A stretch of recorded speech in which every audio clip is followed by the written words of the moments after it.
If this is the manner in which we're moving, why are we doing it? Well, because you're taking 31 ounces and you're quickly dropping it on your back foot. Of course I'm going to be unbalanced, right? So what do I need to do? Well, I need the heaviest part of the bat sitting right on my midline. I need the heaviest part of the bat sitting right on my midline so I can stay balanced. Then what I like to do is I like to support the lead arm. I don't like one-hand drills without any support. So I like to take my lead arm and I like to just support it right there. And then what we do is we just do one hand, right, let that front side try to get you to the ball.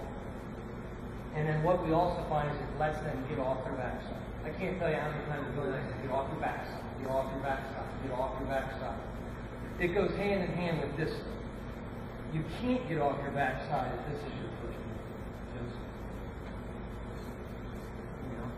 Just, support it, put the barrel of the bat on your midline, get off your backside. So that's another one, a simple one.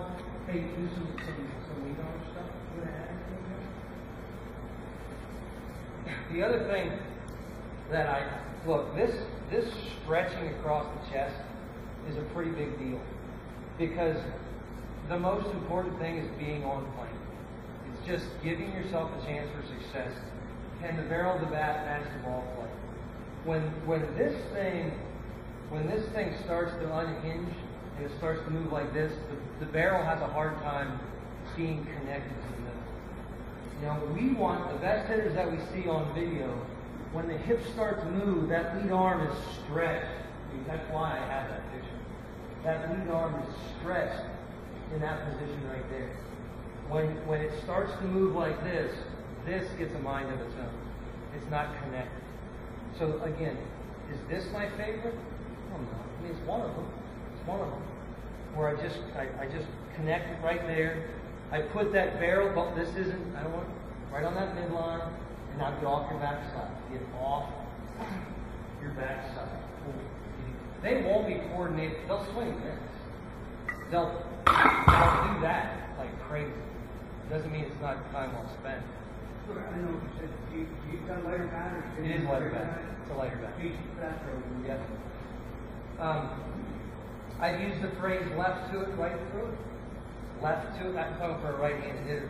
Left to it, impact, right through it.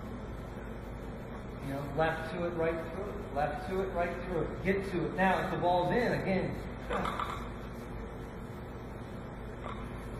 We have some video of guys literally at impact. Their hands are inches in front of their chest. Inches. And they smash it. You know? All they're trying to do is find the barrel. The best quote I ever heard about that whole relationship with Frank Ross, and I never forgot it. The top hand finishes with the bottom hand starts. Pretty good. There it is. There it is. It's a full play. If that top hand starts it early, you're just going to start sweeping around. You're just not going to have a big window. Think about your kids on your team that you throw to them, man. You see a long bat in the zone. The other thing that I know is true, think about the best hitters on your team. They swing the bat and they get the gauge on. They swing the bat. We take pitches because we think it's a ball or we can't hit it. If you're throwing BP to your guys and they're not taking much, they might not need much either. They're off. They're covering the plate. They're adjusting the balls in. The guys that they're looking on. What are you doing? You know, guys, they take it because they can't hit it. And the reason they can't hit it is because their barrel is in an awkward position. And I've said this many times, and I heard Billy repeat it the other day, pain's the greatest teacher. The choice between swinging and getting hurt or taking the pitch is a very easy choice. I will take it all the time. I'll take it. I'm not going to get jammed. I'll take it. And it doesn't matter what you say. Swing the bat. It hurts. I'd rather do it. You know, so, and why does it hurt? It hurts because the barrel of the bat is exposed. Or the handle of the bat is exposed. Or the handle of the bat is exposed. When you start moving in a short little arc, you're going to find the barrel more than that. So two things, Denny, if you if you guys want to start creating some valuable teamwork, you can do some inside-outside stuff. And again, look at this location. If that's my feet, I put the outside pitch not extraordinarily out. Something they can handle. The inside pitch not extraordinarily in. Something they can handle. But pretty darn close. Pretty darn close together. Right? Because think about yourself as a hitter. If I get in the batter's box and I have to think about, oh my gosh, you might throw me 178, you might throw me 163, I'm going to be ready to go. But if he throws that ball in, I'm going to go get it out there. But if he throws it away, I'm going to let it get in. Yeah, I mean, that's so hard. But imagine if you had one location to get. That's the best. The best hitters hit this ball, right? This is the one they hit. It just happens to be out. It just happens to be in. But there's one location they're fighting for. And if it's out, impact, and if it's in, impact, and it's generally the same spot. It isn't feet away. And get them more coordinated with that front side.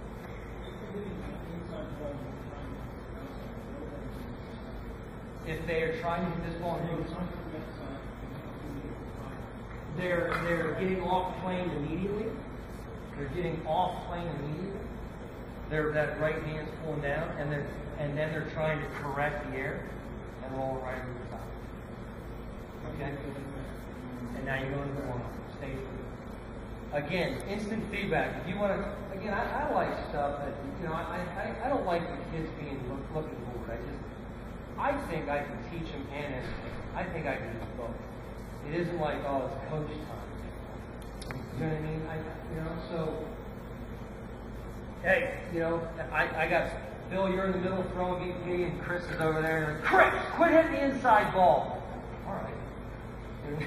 All right. You know what I mean?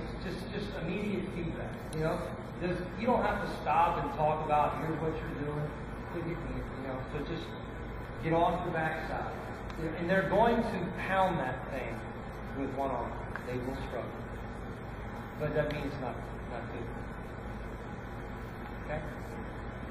Yeah, I have two questions. On the one arm hit, how long do you tell them they hang on to the elbow as long as they can?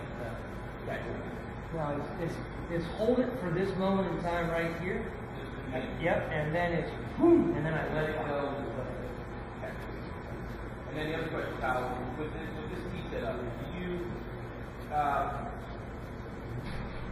you usually just let them pound it into the net that's right in front of them, or do you give them two targets, meaning the outside? No, I don't give them two targets. I just move it up close and let it pound. Okay. Now, if they really look, if they're going to sweep it, they might really look at it. So be careful when you're doing this with how many people are back there. It literally might just be one guy back there. One guy that you want to isolate today and say, here's what I'd like you to work on. With Dirk. We'll take the throwing. Dirk, you and I are going to work with him on this. Okay? That's all I really want to show you. Yeah, One more question. For a kid that's throwing the ball now, that's right. Not going to all of that. Yeah, it could be a lot of different things. Without having seen it, the first thing pounding it down in is the ball's getting very, very deep on it, and he's moving at it like that. Generally, if you're getting the ball out in front, you're a lift guy. The ball gets very, very deep, you just drive it into the ground. That might be more of what we just talked about in anticipation. He might be, and just ask him. Like one of the simple questions I ask is, when you get in the batter's box, are you saying I'm going to swing if it's a strike? And generally people say, yep, that's about right. And yet that's wrong, because I'm going to swing unless it's a ball. Right? I'm going to swing if it's a strike as a wait and see approach. Yep. I'm going to swing unless it's a ball, man. I've got chewed up. You can tell the difference immediately. They're very aggressive guys. Like they want it. So if he's pounding into the ground, it might be what's going on up here first and foremost. He might be catching it very late because he's trying to see. We say all the time, grab your swing and back pitch and take it to the pitch.